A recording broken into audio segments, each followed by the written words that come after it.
कि अधिक से अधिक रोजगार मिले, तो ठीक बोल रहा है।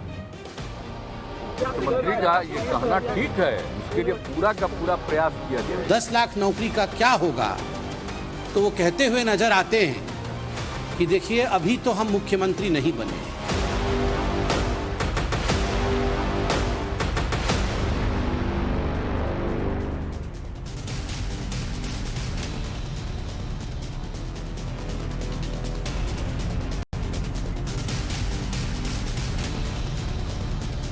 नमस्कार, देश के बेस्ट डिबेट शो राष्ट्रवाद में स्वागत है आपका। मैं हूं आपके साथ अनंत त्यागी। राष्ट्रवाद यानी देश से बढ़कर कुछ नहीं।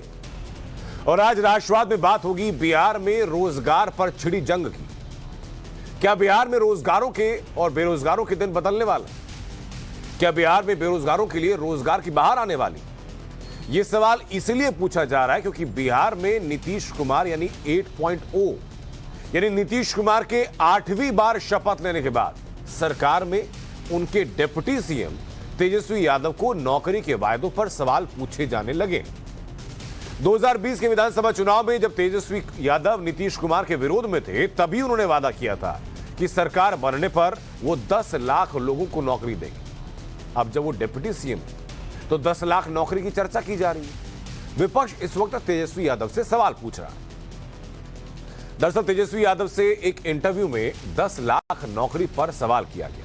इस पर तेजस्वी यादव ने कहा कि अभी डिप्टी सीएम हैं, ये वादा सीएम बनने के संदर्भ में था, लेकिन वो मुख्यमंत्री से बात करके ज्यादा से ज्यादा नौकरी देने की कोशिश करें।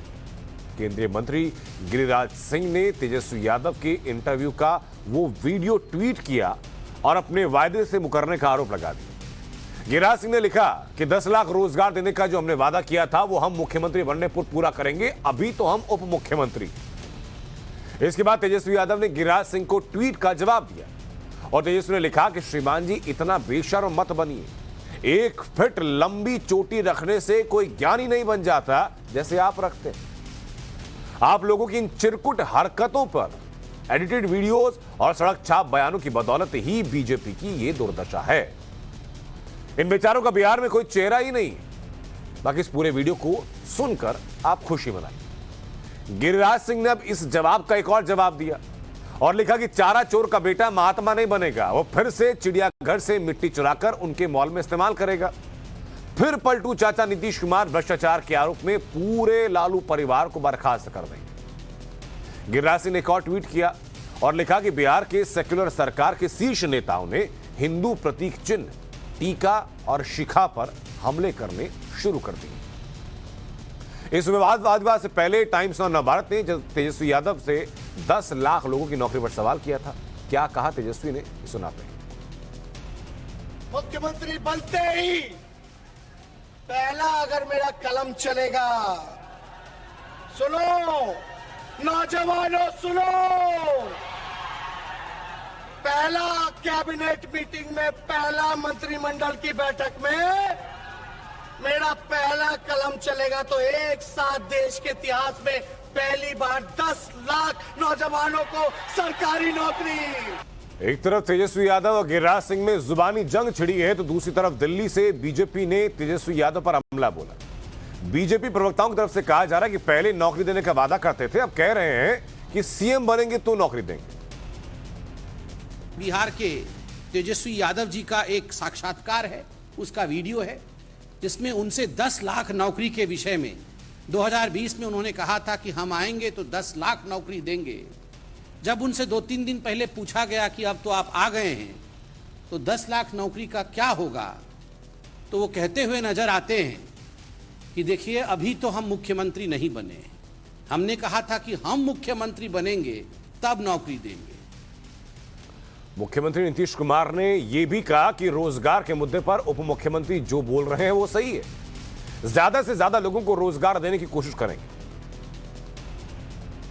जो तय किया हम लोगों ने 15-16 में और उसके अलावे सारा काम किया, उसके बाद भी उसी को आगे उसका सेकेंड फेज भी हमने 7/2 का, ये सब तो करना ही है। और उसमें भी हम कहें कि अधिक से अधिक रोजगार मिले, तो ठीक बोल रहा है। मुख्यमंत्री का ये कहना ठीक है, उसके लिए पूरा का पूरा प्रयास किया जाएगा। लेकिन अब सवाल यह है कि आखिर बिहार में सरकार बदलते ही रोजगार पर इतना हंगामा क्यों मच गया। दरअसल साल 2022 में चुनाव से पहले तेजस्वी यादव ने सरकार बनने पर 10 लाख युवाओं को नौकरी देने का वादा किया।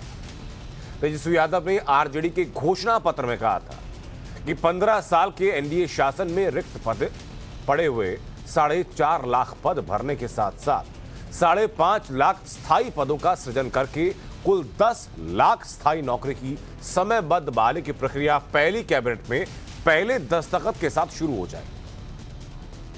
इसके साथ ही तेजस्वी यादव ने बेरोजगारी के लिए एक टोल फ्री नंबर जारी किया था। वो टोल फ्री नंबर क्या है वो आपकी स्क्रीन पर चल रहा है।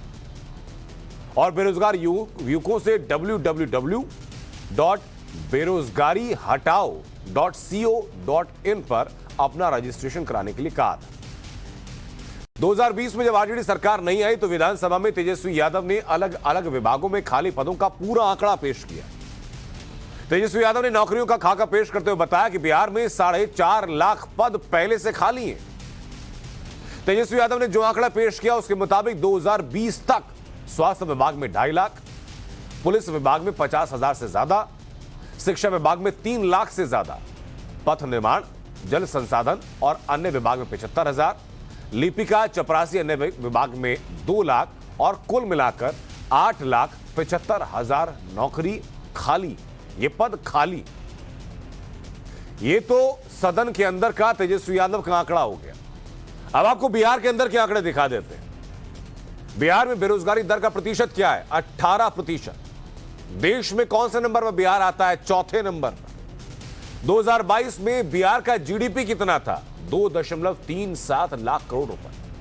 2021-2022 में सैलरी पेंशन पर खर्च कितना हुआ? 50,000 करोड़ रुपए लगभग। अब अगर नीतीश कुमार और तेजस्वी यादव की सरकार बिहार के 10 लाख लोगों को नौकरी दे पाती है तो सवाल है कि क्या बिहार सरकार उन्हें समय से तनख्वाह देने की स्थिति में भी है? इन्हीं तमाम सवालों को लेकर राष्ट्रवाद में जो प्रमुख सवाल है जिनके जवाब तलाशेंगे वो आपके सामने दोहराता हूं मैं। राष्ट्रवाद में आज के सवाल है कि 10 लाख नौकरी पर बीजेपी वर्सेस तेजस्वी में सच्चा कौन है? सवाल है कि तेजस्वी सीएम बनेंगे क्या तभी 10 लाख नौकरी देंगे?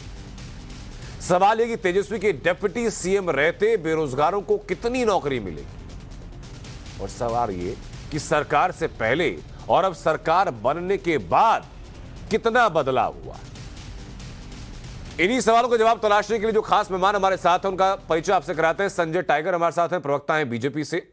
हर्षवर्धन त्रिपाठी हमारे साथ जुड़ चुके हैं, वरिष्ठ पत्रकार हैं। अभिषेक झा हमारे साथ हैं, प्रवक्ता हैं जेडीयू से। और अशोक सिंह हमारे साथ हैं, प्रवक्ता हैं आरजेडी से। सबसे पहले हर्षवर्धन त्रिपाठी जी, मैं इन वायदों के पीछे की गंभीरता समझना चाहूंगा कि जब 2020 की रैली में तेजस्वी यादव घोषणा कर देते हैं कि पहली कैबिनेट की पहले दस्तखत जो होंगे वो 10 लाख लोगों के रोजगार के साथ होंगे, सत्ता में आते हैं, उप मुख्यमंत्री बनते हैं तो कहते हैं कि भाई 10 लाख का जो वादा था वो तब का था जब हम सीएम बन जाएंगे।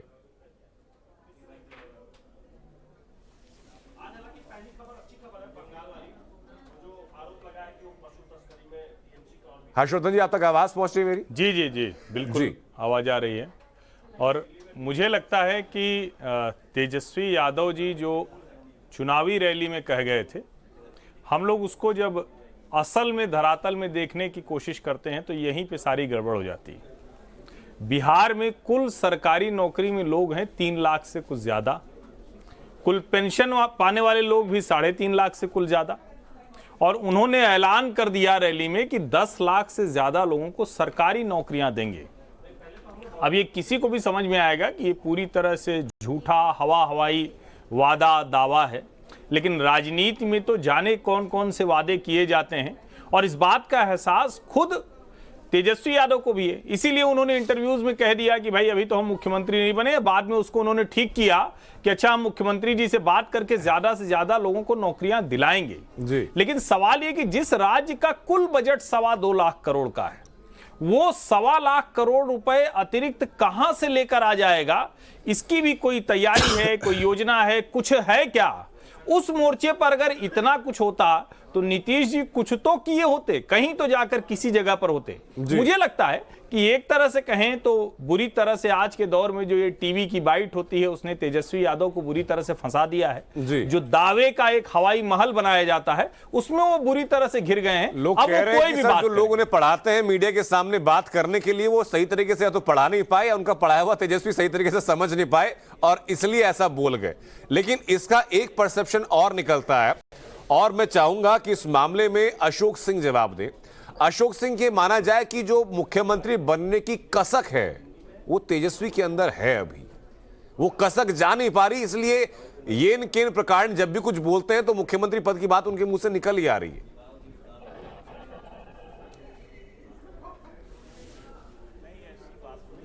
कसक है या किसी चीज की बात है, आज के माहौल में मैं बड़ा अचंभित हूं, आश्चर्यचकित हूं कि तेजस्वी जी की बात, जब भारतीय जनता पार्टी के प्रधानमंत्री ने 2 करोड़ नौजवानों के रोजगार की बात की कि हमारे बनते ही 2 करोड़ नौजवान, उसका कभी टीवी डिबेट नहीं होता है, बिल्कुल उस पर कभी चर्चा नहीं होती। तेजस्वी जी ने तो कहा है, हाँ। निश्चित तौर पर अगर किसी नौजवान की विचारधारा है कि हम अपने प्रदेश के नौजवानों को रोजगार मुहैया कराएंगे। अभी हमारे साथी बोल रहे थे कि इतने रिसोर्सेज नहीं, रिसोर्सेज बनाने से बनता है। हम उद्योग लगाएंगे, छोटे छोटे उद्योग बनेंगे।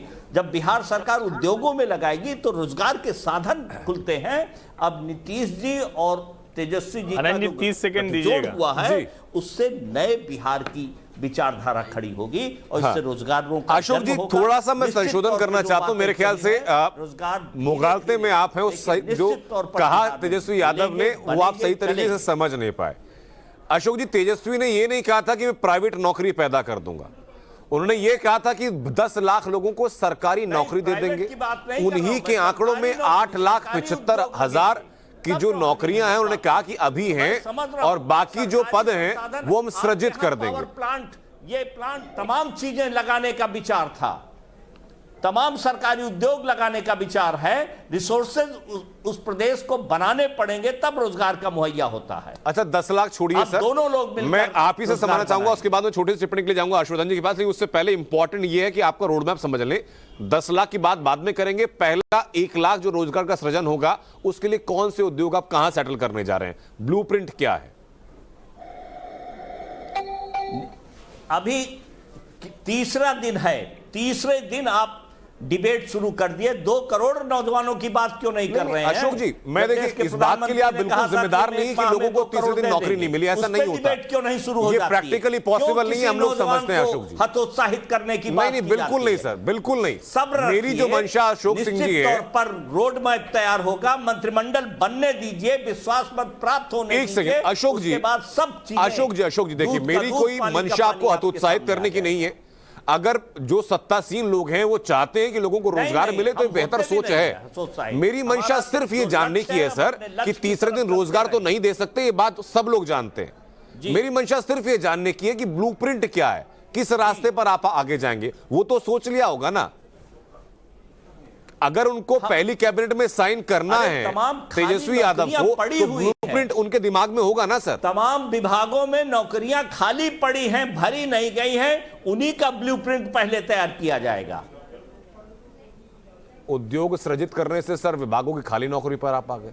चलिए, मैं इस मामले में जेडीयू का पक्ष भी जान लूंगा, लेकिन उससे पहले छोटी सी टिप्पणी हर्षवर्धन जी देना चाह रहे थे। दोनों बात कह रहे हैं, हम दोनों बात कह रहे हैं। ठीक है हर्षवर्धन, मतलब आप 3 दिन में उद्योग भी सृजित करा देंगे। और सबसे पहले तो ये कि नहीं कि कोई इस देश में फैक्ट्री लगी कि नहीं लगी, उस पर कोई चर्चा नहीं। जी, सबसे पहले तो आनंद जी, ये चूंकि टाइम्स नाउ नवभारत राष्ट्रीय चैनल है, जिम्मेदार चैनल है, नरेंद्र मोदी ने कहीं नहीं कहा है कि 2 करोड़ नौकरियां देंगे। ये फेक न्यूज साबित हुई थी। ये आईटी सेल की फैक्ट्री में गया था। अशोक सिंह जी चूंकि राष्ट्रीय जनता दल के प्रवक्ता के तौर पर बैठे हैं तो उनको ये जानकारी होनी चाहिए। इसी बीच में, डिबेट के बीच में ही वो खोजेंगे तो फेक न्यूज मिल जाएगी जो नरेंद्र मोदी के नाम से कही जाती है।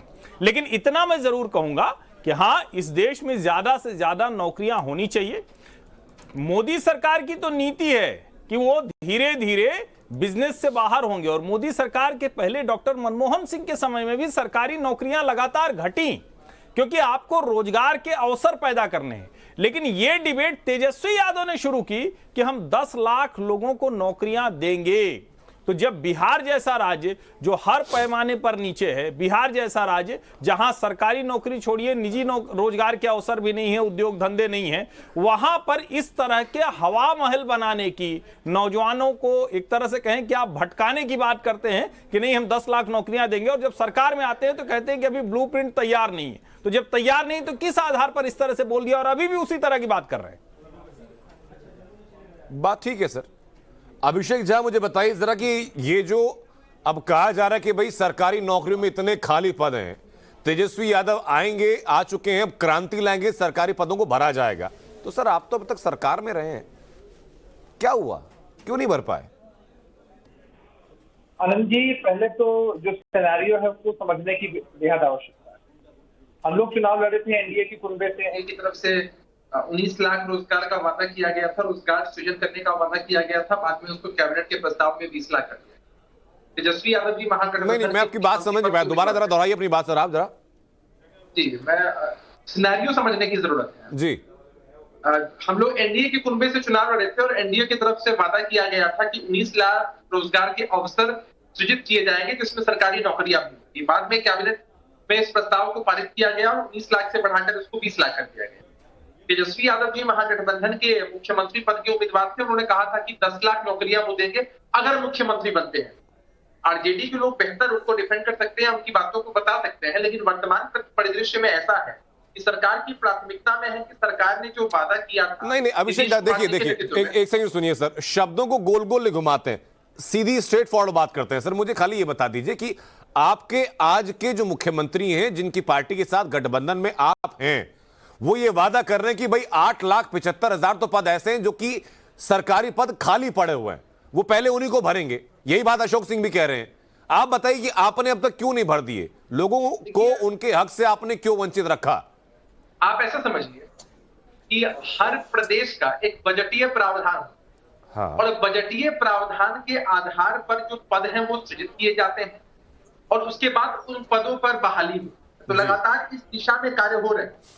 ऐसा नहीं है, कोविड का समय थोड़ा मुश्किल दौर सबके सामने आया है, लेकिन उसके बावजूद सरकार की तरफ से ये प्राथमिकता में है और लगातार पद भरे जा रहे हैं। आप जानते हैं कि बिहार एक पिछड़ा राज्य है, तभी तो हम लोग हमेशा कहते हैं ना भाई कि बिहार को विशेष राज्य का दर्जा केंद्र की सरकार। आप लोगों ने आज उस पर डिबेट ऑर्गेनाइज यानी 8 बार जो मुख्यमंत्री बन गए उनसे नहीं सवाल पूछेंगे, बीमारू राज्य का ढिंडोरा सर पीटते रहिए, ये तो बहुत कोई ईमानदारी की बात नहीं है।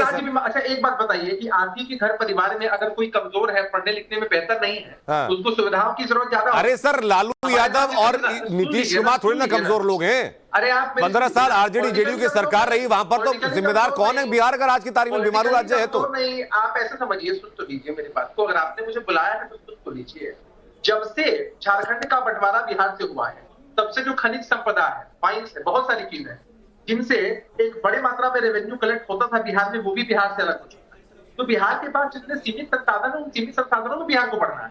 बिहार ने पूर्ण शराबबंदी को लागू किया, वहां से भी रेवेन्यू कट डाउन, फिर भी हम लोग उसको लेकर आगे बढ़ रहे हैं। लेकिन बिहार के असली हक और हुकूक के लिए, बिहार के डेवलपमेंट के लिए बेहद आवश्यक। अभिषेक झा, छोटा सा रिएक्शन में चाहूंगा इसमें। संजय टाइगर दे ली, उससे पहले जरा दर्शकों के सामने आप आंकड़े दे रहे हैं तो दर्शकों के सामने पहले स्पष्ट कर दीजिए ये वाला कि जब झारखंड अलग राज्य बना था तो आपके पास खनिज संपदा से कितना पैसा आता था और झारखंड के अलग राज्य बनते ही कितना घाटे में बिहार आ गया था।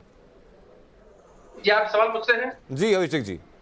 जी मैं आपसे भी बता रहा हूं कि उस समय अगर आप इवैल्यूएट करेंगे, उस समय बिहार का बजट 24,000 करोड़ हुआ करता, और मुझे लगता है कि 1/3 तक का नुकसान बिहार को हुआ है सिर्फ उनके अलग। एक सेकंड अभिषेक, मैं आपको रोकना चाहूंगा यहाँ पर। तेजस्वी यादव इस वक्त कुछ कह रहे हैं, उनकी बात सुनकर के चर्चा पर वापस आ रहे हैं हम लोग। बड़ी खुशी हुई थी उसमें, जो प्रकटीकरण जो उन्होंने दिखाया, जो प्रकटीकरण, वो क्या चीज़ का था?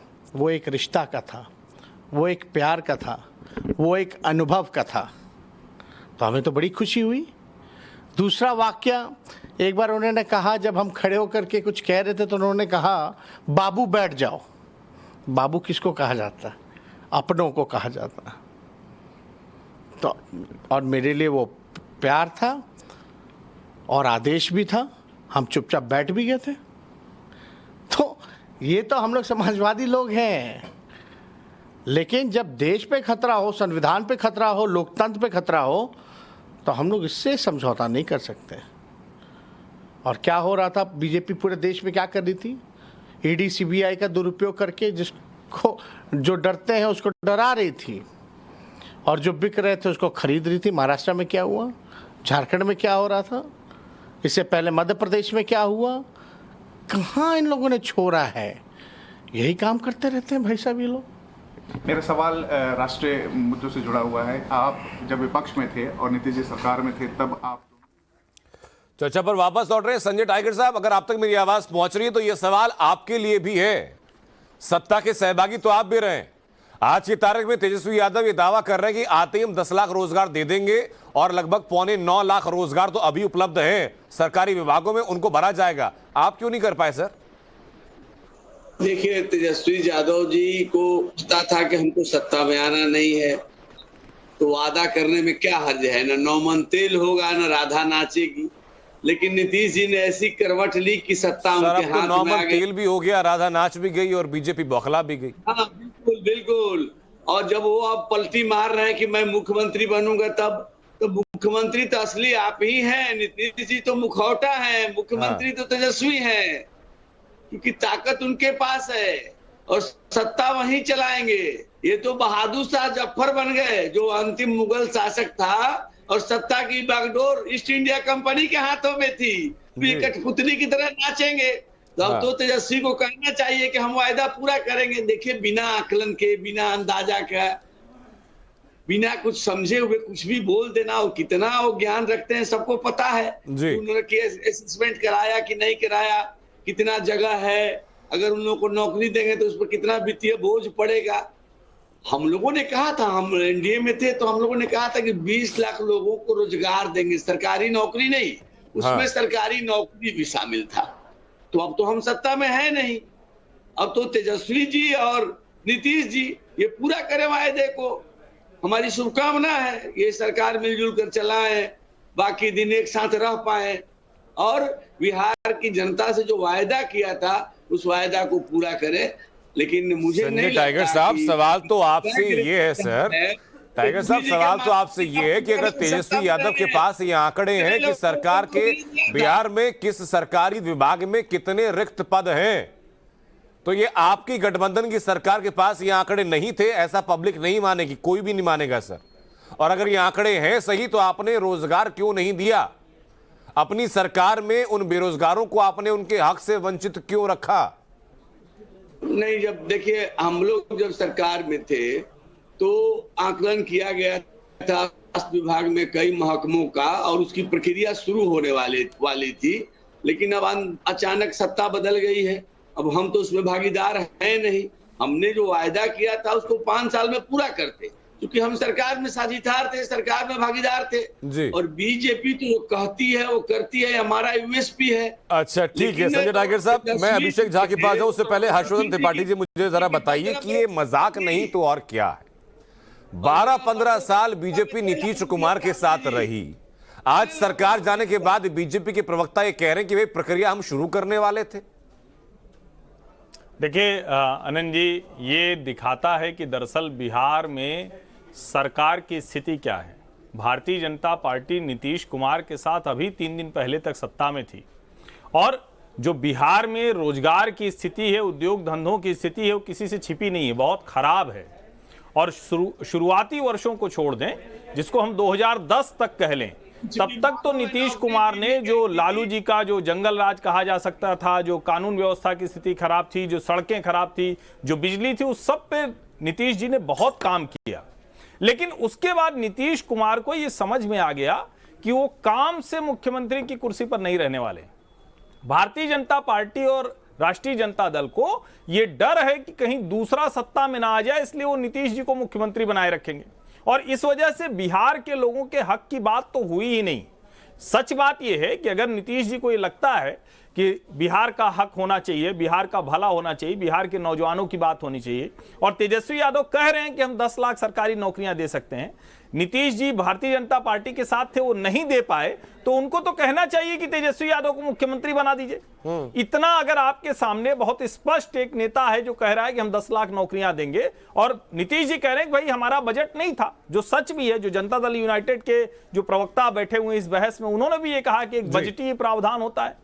तो जो बजटीय प्रावधान है उसको नीतीश कुमार समझ रहे हैं, लेकिन शायद अभी मुख्यमंत्री नहीं बने हैं तो तेजस्वी यादव नहीं समझ रहे हैं। या ये भी हो सकता है कि तेजस्वी यादव को वो समझ हो जो नीतीश कुमार को 15 सालों 17 सालों में नहीं रही हो। तो मुझे लगता है कि बिहार के अधिकार के लिए, हक के लिए, नौजवानों के रोजगार के लिए उनको मुख्यमंत्री की कुर्सी सौंप देनी चाहिए। जी, अब पता नहीं सर जेडीयू और आरजेडी इस बात को मानेगी कि नहीं मानेगी कि तेजस्वी यादव के पास वो समझ है जो नीतीश कुमार के पास 15 साल में नहीं है। अभिषेक झा मानते हैं इस बात को क्या? देखिए, लोग इसको बेवजह दूसरी तरफ डाइवर्ट करने की कोशिश कर रहे हैं। हाँ। मैंने आपको पहले ही जिम्मेदारी पूर्वक कहा है कि नीतीश कुमार जी के नेतृत्व में महागठबंधन की सरकार चल रही है। सरकार की प्राथमिकता में है कि कैसे हम 10 लाख नहीं बल्कि 20 लाख रोजगार के अवसर बिहार के युवाओं को दें, जिसमें सरकारी नौकरियां भी शामिल है। और लगातार आप देख रहे हैं कि बिहार के बजट का आकार भी साल दर साल बढ़ता जा रहा है। इन 5 वर्षों के पूरे कार्यकाल में जो वादा हमने नौजवानों से किया है वो वादा निश्चित रूप से हम पूरा करें।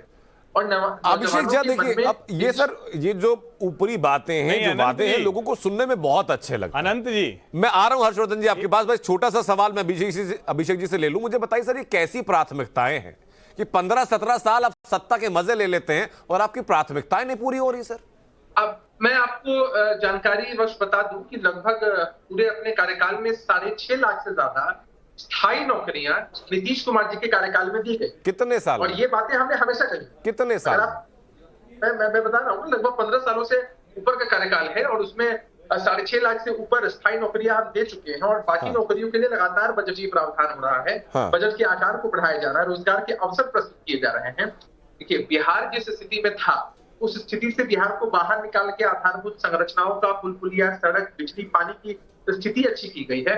और आपको जब कोई घर ऐसा मिलता है जो कि टूटा फूटा हो, संरचनाएं नहीं हो, समय लगता है। पहले आप उस घर को रहने लायक बनाते हैं, उसके बाद आप उस घर को रेंट आउट कर सकते हैं, रेवेन्यू जनरेट कर सकते हैं। हाँ। तो इसमें व्याकुल होने की आवश्यकता नहीं है। सरकार की प्राथमिकता में 100% है। अब मुझे बताइए हर्षवर्धन त्रिपाठी जी, एक व्यक्ति जो कि 15 साल पहले नौकरी के लायक हुआ, सरकार की प्राथमिकताओं में तो शामिल हो नहीं पाया। 15 साल में अपने 6 लाख नौकरी दी, आप समझ रहे हैं आपने बहुत बड़े झंडे गाड़ दिए। नहीं आनंद जी, मुझे मैं आ रहा हूं अभिषेक जी आपके पास। हर्षवर्धन जी, बहस आप करें, हमें इस बात से गुरेज नहीं है। हाँ, आप हमारे वादों को लेकर बहस करें, विपक्ष के सवालों को उठाएं, उसमें कोई समस्या नहीं। लेकिन जिस प्राथमिकता से आज हम इस बहस में हैं कि जबकि सरकार को बने हुए भी बहस 2-3 दिन का समय ही बीता है मंत्रिमंडल। सर एक सेकंड अभिषेक जी, एक सेकंड ऐसे तर्क दीजिए जो लोगों को आसानी से हजम हो जाए। लगातार 15 साल सत्ता में रहने के बाद आज बैठ के बताएंगे सरकार को बने 3 साल हुए तो लोग हंस जाएंगे सर। एक बात बताइए, नहीं, आप अगर 10 लाख नौकरियों को कंपेयर, मैं कह रहा हूं सर, अगर 15 साल सत्ता में रहने के बाद अगर आज आप जेडीयू की तरफ से कह दिया जाएगा कि सरकार बने तीसरा दिन है आज, तो लोग हंसना शुरू कर देंगे सर। आप बायस न हो, कम से कम जेडीयू ये ना कहे, आरजेडी कह ले तो हम लोग समझ लेंगे सर। अनंत जी, आप बायस ना हो। मैं कोई बायस नहीं हो रहा सर, मुझे बता दीजिए एक बात मैंने गलत बोल रही हूँ। 15-17 साल से सत्ता में है कि नहीं है? अरे आप अगर सवाल 15-17 साल से सत्ता में है कि नहीं है सर, मुझे बताइए। बात कर पाऊंगा नहीं, आप एक बात बताइए, जब आप मुझे बोलने का मौका ही नहीं देंगे। अभिषेक जी, मैं कह रहा हूँ 15-17 साल से सत्ता में नीतीश कुमार है कि नहीं? अनंत जी, एक बात बताइए, सुनिए, एक बात आप मुझे छोटी सी बात। अभी आपके जो राजनीतिक विश्लेषक हैं, जो अघोषित रूप से भारतीय जनता पार्टी के प्रवक्ता के रूप में, पर्सनल कमेंट नहीं है अभिषेक जी। नहीं, क्यों नहीं, बिल्कुल नहीं सर। क्या होता है? पर्सनल कमेंट इसलिए नहीं क्योंकि वो राजनीतिक विश्लेषक ही है। वो राजनीतिक विश्लेषक ही है। अगर मैं आपसे ये पूछ रहा हूँ कि 15-17 साल से आप सत्ता में है कि नहीं है, तो वो नहीं बता पा रहे हैं। आप क्यों नहीं बताएंगे? हमने बताया कि हमने 6.5 लाख 6.5 लाख से ज्यादा 17 साल में ये प्राथमिकताएं हैं आपकी। 17 साल में ये प्राथमिकताएं हैं आपकी। आपके साथी जो बने हैं आज की तारीख में मुख्यमंत्री, वो कह रहे हैं कि पहली कैबिनेट में 10 लाख नौकरी दे दूंगा। आप बता रहे बजटीय प्रावधान नौकरियां जो बीजेपी, ऐसे एक बात सुनिए, मैं विरोधाभास आपको बताता हूँ। आपने क्या कहा कि 2 करोड़ नौकरियों का जो वादा प्रधानमंत्री जी के द्वारा किया गया था, उस पर आप लोगों ने सवाल उठाया। और आपके वरिष्ठ पत्रकार महोदय बता रहे हैं कि ऐसा तो कोई वादा था ही नहीं प्रधानमंत्री जी। अच्छा ठीक है अभिषेक झा, एक सेकंड, इस बारे में छोटी सा मैं ज्ञानवर्धन कर देता हूं, बाकी आपके पास कोई और ज्ञान हो बता दीजिएगा। सदन के अंदर राहुल गांधी ने कोट किया था, उसके बाद ये मुद्दा बनना शुरू हुआ था और इसका फैक्ट चेक एक बार नहीं बल्कि 4-5 दफा हो चुका है। मैं नहीं जानता कि आप रोजाना अखबार पढ़ते हैं कि नहीं पढ़ते, न्यूज चैनल देखते नहीं देखते सर, लेकिन पार्टी प्रवक्ता के होने के नाते ये ड्यूटी है आपकी फैक्ट्स में अपडेट रहना। 2 करोड़ रोजगार नहीं देगी भारतीय जनता पार्टी, इसका मतलब पूछिए आप संजय टाइगर से, देंगे कि नहीं देंगे? मैं खाली बात कर रहा हूं वायदे होने या ना होने। अगर डिपेंड किया जा रहा है अगर ये डिफेंड किया जा रहा है तो मतलब 2 करोड़ नौकरियां देने के मन में नहीं है भारतीय जनता पार्टी, और इसको लेकर मीडिया आवाज नहीं उठाई। इसको लेकर अगर 2 करोड़ नौकरियों की बात करेंगे आप तो 5 लाख भी बिहार के हिस्से में आएगा, 6 लाख भी नौकरियां बिहार के हिस्से में चलिए ठीक आएंगे। है। अभिषेक झा, इस बारे में मैं संजय टाइगर से जवाब लूं उससे पहले छोटी सी टिप्पणी समझना चाहूंगा मैं हर्षवर्धन त्रिपाठी जी से। सर, बाकी चीजों का जवाब दें उससे पहले मेरी जिज्ञासा ये भी शांत कीजिए हर्षवर्धन जी कि भाई 2-2.5 साल तो नहीं रहे ना बीजेपी के साथ में जेडीयू, बाकी तो साथ में रहे हैं, क्यों नहीं जाकर सवाल पूछ लिया गया, क्यों नहीं सदन के अंदर सवाल पूछ लिया कि भाई आपके साथ में सत्ता में नहीं रहूंगा, पहले आप रोजगार दीजिए, आपने जो वादा किया था। तब सबकी मुंह बोलती बंद हो जाती है क्योंकि कुर्सी का खतरा, कुर्सी का लालच रहता है। आनंद जी, जब मैंने शुरुआती टिप्पणी की थी तो मैंने यही कहा था, लेकिन अभिषेक झा को तो चूंकि पार्टी की नौकरी बजानी है तो इसलिए पत्रकारों पर भी टिप्पणी करते हैं, पढ़ लिख के आते नहीं हैं, इन्हें पता नहीं है कि हमने ये कहा कि फेक न्यूज थी वो। प्रधानमंत्री नरेंद्र मोदी ने ऐसा कोई वादा नहीं किया था, और अगर इतनी जानकारी नहीं, पढ़ाई लिखाई नहीं करके आते हैं तो प्रवक्ता की नौकरी खतरे में पड़ जाएगी। हमारे लिए तो कोई संकट नहीं होने वाला, हम तो पत्रकारिता कर रहे थे, करते रहेंगे। ये कल भाजपा के साथ थे, आज राष्ट्रीय जनता दल के साथ हैं। इनको पार्टी बदल बदल के सत्ता का सुख लेना है, हमें ये संकट नहीं है। और भारतीय जनता पार्टी की भाषा ये बोल रहे हैं, ये भूल गए कि अभी राष्ट्रीय जनता दल के साथ हैं। भारतीय जनता पार्टी कहती है कि हम रोजगार के अवसर उपलब्ध कराएंगे, राष्ट्रीय जनता दल कह रही है कि हम सरकारी नौकरी देंगे। दोनों का फर्क तो इनको समझ के आना चाहिए। और बिहार की ये स्थिति नहीं है कि ये इतनी सरकारी नौकरियां दे सके। बिहार के बजट में इतनी गुंजाइश ही नहीं है, रेवेन्यू का कोई मॉडल नहीं है, कोई इंडस्ट्री नहीं है, और सुशासन बाबू कहने भर के लिए रह गए हैं। तो इसलिए ये मुश्किल है इनको, क्योंकि आईना जब दिख जाता है, अपना कुरूप चेहरा दिखता है, तो व्यक्तिगत टिप्पणियों पर आ जाते हैं। लेकिन उसके बावजूद व्यक्तिगत टिप्पणी करें, बिहार का हक तो दे दें। बिहार के नौजवानों के लिए तेजस्वी यादव को मुख्यमंत्री क्यों नहीं बना देते हैं? इतना छोटा सा काम, नीतीश जी की इतनी उम्र हो गई है, बरसों बरस से वो सत्ता में, क्यों नहीं दे देते हैं? आप डिफेंड क्यों कर रहे हैं? किसको डिफेंड कर रहा है? मैं डिफेंड नहीं कर रहा हूं, मैं आपको सवाल पूछ रहा हूं अभिषेक झा, आपसे जवाब देते नहीं बन रहा है।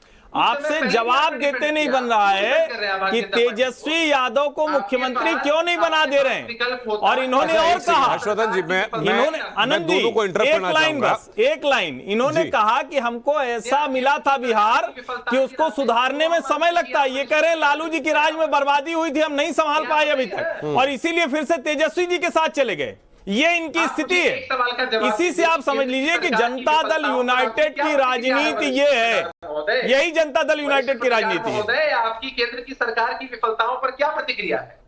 केंद्र की सरकार की तरफ अच्छा, अभिषेक झा एक काम करते हैं, क्या प्रतिक्रिया है आपकी?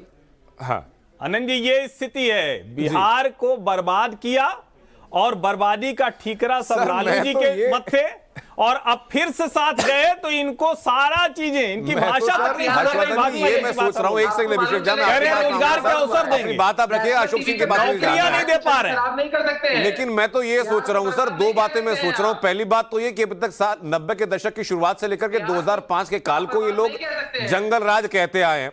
उस दौरान कौन कौन मुख्यमंत्री बना प्रदेश के अंदर पे, कैसे ये कहा गया कि भाई किडनैपिंग ये रोजगार बन चुका है, आरोप आरजेडी के ऊपर थे, आज सत्ता में उनके साथ आ गए, उन्हीं से इनको वैसा बिहार मिला जिसको सुधारने में अभिषेक झा कहते हैं कि इनको टाइम लगा। दूसरा, केंद्र सरकार से अभिषेक झा यहां बैठ के सवाल पूछ रहे हैं, नीतीश कुमार लगातार रहे सत्ता में साथ में, उन्हीं के समर्थन के साथ में, तब बोलती नहीं बनती थी पूछते हुए कि भाई आपके वायदों का क्या हुआ? तब मुख्यमंत्री की कुर्सी चाहिए थी ना, सत्ता लोभ, सिंपल सी बात है सर। एक सेकंड अभिषेक झा, मैं लौटूं आपके पास। अशोक सिंह जी, मैं जानना चाहूंगा आपसे सर, लोगों की दिलचस्पी ये जानने में होगी कि आज की तारीख में एक युवा उप मुख्यमंत्री है बिहार के अंदर, जंगल राज के जो आरोप हैं उनको धोने की भरसक कोशिश करेगा ये युवा मुख्यमंत्री, ये लोग उम्मीद करके बैठे हैं। लेकिन वो रोड मैप क्या है बताइए जरा।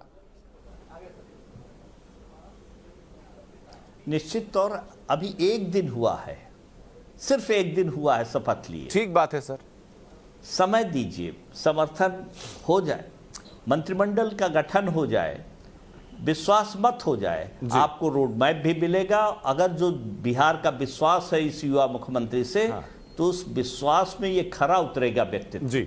ये हमारा सभी का विश्वास है। एक नया चेहरा आया है समाज में जी, उसको अपना चेहरा बहुत लंबा ले जाना है जी, तो निश्चित तौर पर सफलता रहेगी, निराशा नहीं रहेगी। मैं इस बात की आपको सर अग्रिम शुभकामनाएं भी देने को तैयार हूं अगर ये बात बिल्कुल सच साबित होती है, लेकिन तेजस्वी यादव टीवी इंटरव्यू में निश्चित रहेगी, रोड मैप भी आपको आगे मिल जाएगा। जरा मंत्रिमंडल का गठन होने दें। ठीक है सर, हमारे बारे में हम लोग इंतजार कर रहे हैं। हालांकि उम्मीद हमें ये थी कि दोनों पार्टियों के बीच में आप आज ही सवाल पूछ रहे हैं आपका रोड मैप क्या है। हाँ। तो थोड़ा मजाक रोड मैप पूछने का सर हक बनता है, थोड़े दिन रोड मैप पूछने का हक बनता है अशोक जी। उसके पीछे की वजह बताता हूं मैं आपको कि 2 साल पहले जब आप अपना चुनावी घोषणा पत्र तैयार कर रहे थे ना सर, रोड मैप तैयार कर रहे हैं कि किस तरह हम बता रहा हूं ना अशोक जी, नई दिशा और नया बिहार बनाएंगे। दोनों लोग मिलकर, नीतीश और तेजस्वी मिलकर इस देश प्रदेश को एक उज्जवल प्रदेश बनाने का काम। ठीक है सर, बहुत बेहतर, बहुत सुंदर बातें आप कर रहे हैं। हम उम्मीद करते हैं कि बिहार में वैसी तस्वीरें में दिखेंगी। लेकिन मैं रोड मैप को लेकर सवाल क्यों कर रहा हूं सर, क्योंकि 2-2.25 साल पहले जब अपना घोषणा पत्र आप तैयार कर रहे थे सर, रखिए जब 2-2.25 साल पहले अशोक जी अपना घोषणा पत्र तैयार आप कर रहे थे, तो हम लोग इस उम्मीद में पुख्ता हैं कि उस घोषणा पत्र को तैयार करने से पहले सारा हिसाब किताब कर लिया होगा कि घोषणा पत्र को पूरा कैसे किया जाना है। घोषणा पत्र पूरा करने में समय लग सकता है, लेकिन घोषणा पत्र पूरा कैसे करना है ये तैयारियां पहले होती हैं सर। तैयार हो रहा ये तो बिल्कुल आप महसूस करेंगे, 1-2 माह के अंदर ही महसूस करेंगे सर। हम तो उम्मीद ये करके बैठे थे कि आरजेडी जेडीयू का जो ये पवित्र गठबंधन सरकार में सामने आ रहा है, इसमें कम से कम इतनी सहमति होगी कि मुख्यमंत्री उप मुख्यमंत्री पद की शपथ के साथ ही बाकी मंत्री भी शपथ ले लेंगे, ताकि आगे काम जल्दी से हो जाए। सहमति तो वहां तक नहीं बन पाई अभी। नहीं, ये हो गया, बहुमत साबित करना था, इसीलिए विलंब हो गया। बहुत जल्दी हो रहा है ये, क्योंकि 15 अगस्त ये सब बीत जाने दे। हाँ। बहुत जल्दी हो जाएगा। तो 16 अगस्त को बाकी मंत्री शपथ ले रहे हैं सर? मुख्यमंत्री जी उसकी घोषणा करेंगे जल्दी ही। तो 16 अगस्त को बाकी मंत्री शपथ ले रहे हैं सर जी? 16 अगस्त को बाकी मंत्री शपथ ले रहे हैं? नहीं, हम ये कह रहे हैं मुख्यमंत्री जी 15 अगस्त के बाद घोषणा करेंगे ही, ऐसी उम्मीद है। 16 अगस्त को घोषणा हो जाएगी। अब ये तो मुख्यमंत्री जी का दायित्व है, ये तो हम नहीं बता सकते कब करेंगे। अच्छा ठीक है, लेकिन निश्चित है कि बहुत जल्द हम लोगों को विश्वास है। हाँ। कि भाई इस प्रदेश का, इस देश का पत्रकार चाह रहा जल्दी मंत्रिमंडल बने और रोड मैप दिखाएं, तो निश्चित मंत्रिमंडल बने सर, सरकार काम शुरू करे, लोगों का भला होना शुरू हो। इससे बेहतर और लोकतंत्र में क्या चाहिए लोगों को सर? अच्छी बातें दिखेंगी। हाँ। जो बिहार का चेहरा धुंधल हुआ है उसको साफ और सुंदर बिहार बनाने की कोशिश की जाएगी। हाँ ठीक है, लेकिन अशोक जी छोटा सा सवाल, उसके बाद मैं चलूंगा संजय जी के पास, कि जब अभिषेक झा की पार्टी एक पार्टी के साथ सत्ता में रहते हुए रोजगार नहीं दे पाई, तो अशोक सिंह जी के पार्टी से जो मुख्यमंत्री है वो कैसे कर पाएंगे? नहीं, मुख्यमंत्री, वही तो बात मैं कह रहा हूं। जो पैकेज, जो फंड देने की बात हुई थी, जो बड़े बड़े प्रलोभन हुए थे कि हम बिहार को ये सब देंगे, नीतीश जी हताशा हाथ में लगी, इसीलिए नीतीश जी छोड़कर भगे हैं। हाँ। नीतीश जी उन्होंने की हम तो ठगे गए। हाँ। इसलिए वो यहां आए। तो अगर नीतीश जी ठगे गए तो सर आपके पास फंड कहां से आ जाएगा? किए गए थे बिहार को एक नया, अगर नीतीश जी ठगे गए तो सर आपके पास फंड कहां से आ जाएगा? साधन नहीं बताए गए, नहीं दिए, अपने हाथ रिसोर्स। सर नीतीश जी ठगे गए तो आपके पास फंड कहां से आ जाएगा? नहीं, इसके लिए अब हम लोग अपने रिसोर्सेस तैयार करेंगे ना। हाँ। प्रदेश करेगा, वहां तो देश से मिलने की आशा थी। हाँ। देश ने साथ नहीं दिया। हाँ। तो वो ठगे से। अब आप बुरा मत मानिएगा सर, अभी तक आरजेडी के जो रिसोर्स का जो पन्ना खुलता है उसमें पहला रिसोर्स आता है किडनैपिंग वाला। 1990 से लेकर के 2005 के दौर में जो कहा गया था कि किडनैपिंग एक रोजगार बन चुका है, क्या वैसा रिसोर्स होने वाला है? अब चलते रहेंगे 20-25 साल, नया भारत बन गया है। हाँ। 2 पीढ़ियों के पहले की बातें कब तक चलाते रहेंगे? आप तो राष्ट्रीय चैनल के हैं, देश पूरा देख रहा है। तो नए भारत में नया 2 पीढ़ी वाले लोग सर नौकरी नहीं ले पाए दरअसल, और उस वक्त जो मुख्यमंत्री थे आज भी उन्हीं का नाम लेकर कहा जा रहा है कि उन्हीं के नेतृत्व में सरकार का गठन हुआ है, लालू जी का नाम लिया जाता है।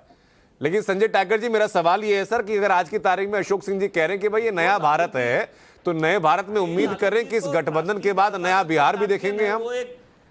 वो देखिए, बीमारी के आप वीडियो के साथ गए हैं, उनके से देश और दुनिया के लोग परिचित हैं, और 2 दिन 3 दिन सरकार बने हुए हुई, विश्वास की, और वहीं आतंक शुरू हो गया। बिहार में हत्या, लूट, डकैती, छिनतई, सामाजिक तनाव, ये आ गया, ढर्रा पर आ गया बिहार। जिसका डर था हमको, जंगल राज वापस आ गया, उसकी शुरुआत हो गई। और ये जिस तरीके से 15 वर्षों के शासनकाल में बिहार का क्या हाल बना रखा था लालू जी ने, राबड़ी जी ने। और लालू जी जिनको बिहार के विकास की जिम्मेवारी थी, खजाना के रखवाले की जिम्मेवारी, 2 पीढ़ी का गैप हो गया है भाई। नए बिहार को बनाइए, भूत में न जाइए, भविष्य में आइए। इसी मामले में बेल पर है, 4 सीट दायर हो बिहार चुका को है, सम्मान दिलाने का काम किया है, पिछड़ों को, दलितों को, अकलियतों को। मुझे लगता है कि बकरे की माँ ज्यादा दिन खैर नहीं बना पाएगी। इनका तो रोड मैप तैयार है, जहां पिताजी रहे वहीं भी जाएंगे, क्योंकि ये लूटने वाले लोग हैं। इनको विकास से कोई लेना नहीं है। क्या सोच है, जाति पाति की खेती करना है, बहस का मुद्दा है। इनके लिए उद्योग है, ये पैसे के लिए राजनीति करते हैं। अरे मौका और अब तो देखिए सामने आएगा जो माहौल बिहार में बन गया है, देखिए लॉ एंड ऑर्डर, किसी भी राज्य के विकास के लिए सड़क, बिजली, पानी और कानून व्यवस्था। तो सड़क तो हमने गांव-गांव पहुंचा दिया, बिजली हमने घर-घर पहुंचा दिया केंद्र की योजना से, और पानी की भी योजना चल रही है। लेकिन लॉ एंड ऑर्डर तो स्टेट का मामला है। बिहार में केंद्र सरकार के पैकेज से इंफ्रास्ट्रक्चर का निर्माण हो रहा है, 4 लेन बन रहा है, पुल पुलिया बन रहे हैं, कई क्षेत्रों में काम हो रहा है। लेकिन लॉ एंड ऑर्डर जब ध्वस्त हो जाएगा, उद्योग के क्षेत्र में काम हुआ था, हमारे कोटे के उद्योग मंत्री थे, एक माहौल बनाया था, लोग निवेश के लिए आ रहे थे। लेकिन इसी क्रम में सरकार बदल गई, लोग सिहरन में है, दहशत में है, कौन पूंजी लगाएगा बिहार में? ठीक है संजय टाइगर, जो आपने कानून व्यवस्था का मुद्दा उठाया, अभिषेक झा, मैं चाहूंगा कि आप भी उस बारे में जरा प्रकाश डालें कि अभी तक सुशासन बाबू ने कहा था कि भाई जंगल राज से बिहार को बचाना है, लेकिन जैसे ही गठबंधन की सरकार आई तो हत्या, रेप, लूट की वारदातें सामने आनी शुरू हुई थी पहले ही 24 घंटे में। अगर उन 24 घंटों से पहले जब हमारी सरकार भारतीय जनता पार्टी के साथ चल रही थी, तभी अगर आप देखेंगे तो घटनाएं घटती हैं। जहां भी घटनाएं घटती हैं कोई इसको जस्टिफाई नहीं कर सकता। दुर्भाग्यपूर्ण है, सरकार की प्राथमिकता में है कार्रवाई। लेकिन हर कोई जानता है कि नीतीश कुमार जी ने बिहार में कानून का राज स्थापित किया है। तो ये कौन सी बहादुरी है कि जब आप हमारे साथ सहयोगी होते हैं, तब जब बिहार में घटनाएं घटती हैं, कहीं जंगली शराब से मौतें होती हैं या इस तरह की घटनाएं घटती हैं। अभिषेक झा, एक बात सुनिए सर, जहरीली शराब से मौत होना और एक पुजारी का गला काट के दूसरे मंदिर में जाकर रख देना, एक शोरूम के बाहर इतने चाकू मारना गार्ड को कि उसकी आंत बाहर आ जाए, फिर जाकर लूट कर आ जाना, 5 रेप कर देना एक ही जगह पर, इन सबकी ग्रेविटी में जमीन आसमान का अंतर है। अनंत जी, हम किसी भी घटना को जस्टिफाई नहीं कर रहे हैं। हर एक घटना निंदनीय है, अति निंदनीय है, विभत्स है। लेकिन आप ये समझिए कि अगर आप अन्य प्रदेशों को भी देखेंगे तो क्राइम कंट्रोल के लिए एक माहौल बनाना एक बात होती है, और 100% क्राइम रुक जाए ये दूसरी बात। किसी भी प्रदेश में 100% क्राइम नहीं रुकता है। और ये कौन सी भारतीय जनता पार्टी की वाहवाही है? इतने वर्षों तक आप हमारे साथ सरकार में रहे, बहुत सारी विभत्स घटनाएं घटी जहां पर सरकार ने प्रमुखता के साथ कार्रवाई की, तब आप हमारे सहयोगी के रूप में हमें डिफेंड करते थे। और आज जैसे ही आप अपोजिशन में गए हैं, आपके अंदर का राजनीतिक फ्रस्ट्रेशन इस स्तर का हो चुका है, आप राजनीतिक रूप से इतने दिवालिये हो चुके हैं कि आपने इस चीज को प्रस्तुत करने की कोशिश की है। मैं तो सर अभिषेक झा, पहले आपको डिफेंड करने के लिए एक पार्टनर था, अब आपको डिफेंड करने के लिए दूसरा पार्टनर है।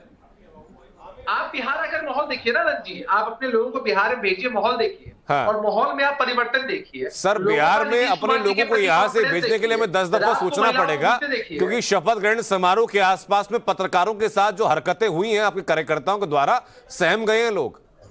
वो वीडियो आपसे छूती नहीं रही होंगी, महिला पत्रकार भी थी वहां पर। ऐसी कोई बात नहीं है, कहीं भी लोग अगर कानून को अब आंखें बंद करके बैठेंगे तो अभिषेक झा कुछ चलेगा नहीं। अगर आपको लगेगा, अगर आप कह रहे हैं कि ऐसी कोई हरकतें नहीं हुई, तो मैं आपको सारी वीडियोस में व्हाट्सएप कर दूंगा सर, जहां पर पुरुष छोड़िए महिला पत्रकारों को भी बख्शा गया था। मैं आपको कह रहा हूं ना कि कहीं भी इस तरह की घटनाएं घटेंगी तो कार्रवाई सुनिश्चित होगी ना। हुई नहीं है सर, अभी हमारे दल के लोग करें, हुई नहीं है सर, 36 घंटे से ज्यादा हो गया, हुई नहीं है। कोई करे, कोई 36 घंटे से ज्यादा हो गया, हुई नहीं है सर।